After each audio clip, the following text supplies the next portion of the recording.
Capítulo 8, 250 a 259. Práticas particulares desta devoção. 250. No livro de Dignitate Rosari do bem-aventurado Alano de La Roche, lê-se o seguinte que a Santíssima Virgem lhe revelou: Saibas, meu filho, e comunica-o a todos, que um sinal provável e próximo de condenação eterna é a aversão, a tibieza, a negligência em rezar a saudação angélica, que foi a reparação de todo o mundo, si esenin et sequior intelligas et indilationibus patefacias, quod videlicet signum probabile est et propincum aeternae danationis horreri, e assediaria ac negligere salutationem angelicam, totius mundi reparationem. Capítulo 2. Eis aí palavras consoladoras e terríveis, que se custaria a crer, se não no-la garantissem esse santo homem, e antes dele São Domingos, como, depois dele, muitos personagens fidedignos, com a experiência de muitos séculos, pois sempre se verificou que aqueles que trazem o sinal de condenação, como os hereges, os ímpios, os orgulhosos, e os mundanos, odeiam e desprezam a Ave Maria e o terço. Os hereges ainda aprendem e recitam o Pai Nosso, mas abominam a Ave Maria e o terço. Trariam antes uma serpente sobre o peito do que o rosário, ou o terço. Os orgulhosos também, embora católicos, mas tendo as mesmas inclinações que seu pai Lúcifer, desprezam, ou mostram uma indiferença completa pela Ave Maria, considerando o terço uma devoção efeminada, suficiente para os ignorantes e analfabetos. Ao contrário, tem-se visto, e a experiência o prova, que aqueles e aquelas que possuem outros e grandes indícios de predestinação, amam, apreciam e recitam com prazer a Ave Maria, e que quanto mais são de Deus, tanto mais amam esta oração. É o que a Santíssima Virgem diz também ao bem-aventurado Alano, em seguida as palavras que citei. 251. Não sei como isto acontece nem porquê, entretanto é verdade, e não conheço melhor segredo para verificar se uma pessoa é de Deus, do que examinar se gosta, ou não de rezar a Ave Maria e o terço. Digo, gosta, pois pode acontecer que alguém esteja na impossibilidade natural, ou até sobrenatural de dizê-la, mas sempre a ama e a inspira aos outros. 252. Almas predestinadas, escravas de Jesus em Maria, aprendei que a Ave Maria é a mais bela de todas as orações, depois do Pai Nosso. É a saudação mais perfeita que podeis fazer a Maria, pois é a saudação que o Altíssimo indicou a um arcanjo, para ganhar o coração da Virgem de Nazaré. E tão poderosas foram aquelas palavras, pelo encanto secreto que contém, que Maria deu seu pleno consentimento para a encarnação do Verbo, embora relutasse em sua profunda humildade. É por esta saudação que também vós ganhareis infalivelmente seu coração, contanto que a digais como deveis. 253. A Ave Maria, rezada com devoção, atenção e modéstia, é, como dizem os santos, o inimigo do demônio, pondo logo em fuga, e o martelo que o esmaga, a santificação da alma, a alegria dos anjos, a melodia dos predestinados, o cântico do Novo Testamento, o prazer de Maria, e a glória da Santíssima Trindade. A Ave Maria é um orvalho celeste, que torna a alma fecunda, é um beijo casto e amoroso que se dá em Maria, é uma rosa vermelha que se lhe apresenta, é uma pérola preciosa que se lhe oferece, é uma taça de ambrosia e de néctar divino que se lhe dá. Todas estas comparações são de santos ilustres. 254.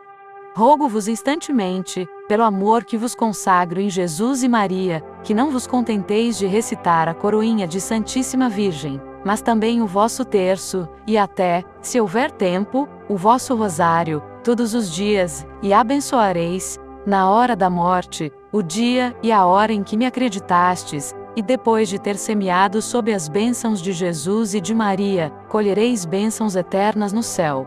Que seminat in benedictionibus, de benedictionibus et metet. 2 Coríntios 9, 6. Parágrafo 6. Recitação do Magnificat.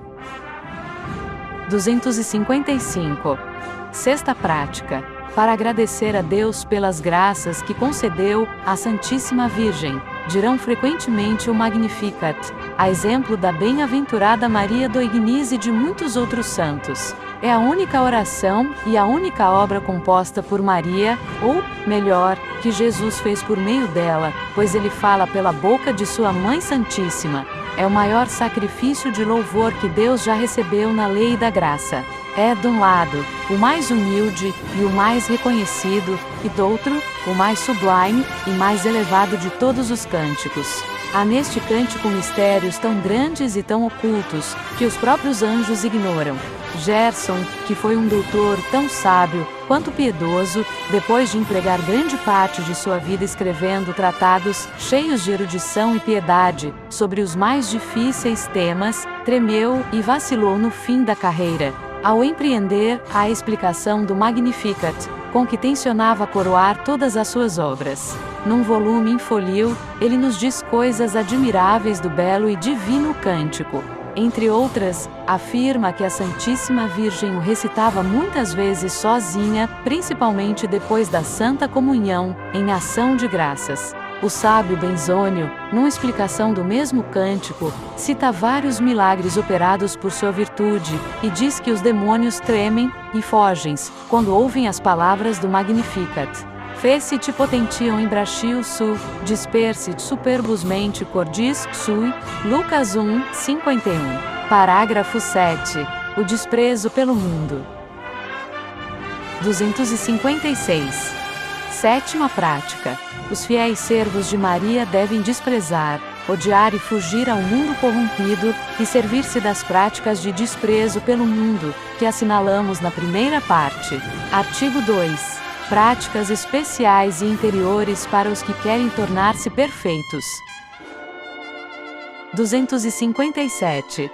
Além das práticas exteriores da devoção que vimos referindo, as quais não se deve omitir por negligência ou desprezo, na medida que o estado e as condições de cada um o permitem, acrescentamos algumas práticas interiores assaz, santificantes para aqueles chamados pelo Espírito Santo à mais alta perfeição. Consiste, em 4 palavras, em fazer todas as suas ações por Maria, com Maria, em Maria e para Maria, a fim de fazê-las mais perfeitamente por Jesus, com Jesus, em Jesus e para Jesus. Parágrafo 1. Fazer todas as ações por Maria. 258. Primeiro, é preciso fazer todas as ações por Maria, quer dizer, em todas as coisas obedecer à Santíssima Virgem, e em tudo conduzir-se por seu Espírito, que é o Santo Espírito de Deus. São filhos de Deus os que se conduzem pelo Espírito de Deus, Spiritu Dei aguntur, e sunt filii Dei Romanos 8, 14. E os que pautam sua conduta pelo Espírito de Maria, são filhos de Deus, como já demonstramos entre tantos devotos da Santíssima Virgem. Só os que se conduzem por seu Espírito é que são devotos verdadeiros e fiéis. Disse que o Espírito de Maria é o Espírito de Deus, porque ela jamais se conduziu por seu próprio Espírito, e sempre pelo Espírito de Deus, e este de tal modo a dominou que acabou tornando-se seu próprio Espírito. Por isto, diz Santo Ambrósio, cite singulis etc., esteja a alma de Maria em cada um para glorificar o Senhor, esteja em cada um o Espírito de Maria para que se regozije em Deus. Quão feliz é uma alma quando, a exemplo do bom irmão jesuíta Rodrigues, falecido em odor de santidade, é toda possuída e governada pelo Espírito de Maria, que é um espírito suave e forte, zeloso e prudente, humilde e corajoso, puro e fecundo. 259. Para que a alma se deixe conduzir por este Espírito de Maria, é mister, primeiro, renunciar ao próprio Espírito, às próprias luzes e vontades, antes de qualquer coisa, por exemplo, antes da oração, antes de dizer ou ouvir a Santa Missa, antes de comungar, etc., pois as trevas de nossa vontade própria, se bem que nos pareçam boas, poriam obstáculo ao Santo Espírito de Maria. Segundo, é preciso entregar-se ao Espírito de Maria para ser por ele movido e conduzido como ela quiser. Cumpre colocar-se e permanecer entre suas mãos virginais, como um instrumento nas mãos do operário, como uma cítara nas mãos do artista. Cumpre abandonar-se e perder-se nela, como uma pedra que se atira ao mar. Isto se faz simplesmente e num instante por um só olhar do Espírito, um pequeno movimento da vontade, ou verbalmente, dizendo, por exemplo, renuncio a mim mesmo, dou-me a vós, minha querida mãe. E ainda que não sintamos nenhuma doçura sensível neste ato de união, ela não deixa de ser verdadeiro, do mesmo modo que se disséssemos, com desagrado de Deus, dou-me ao demônio, com a mesma sinceridade, embora o disséssemos sem mudança alguma sensível, não pertenceríamos menos verdadeiramente ao demônio.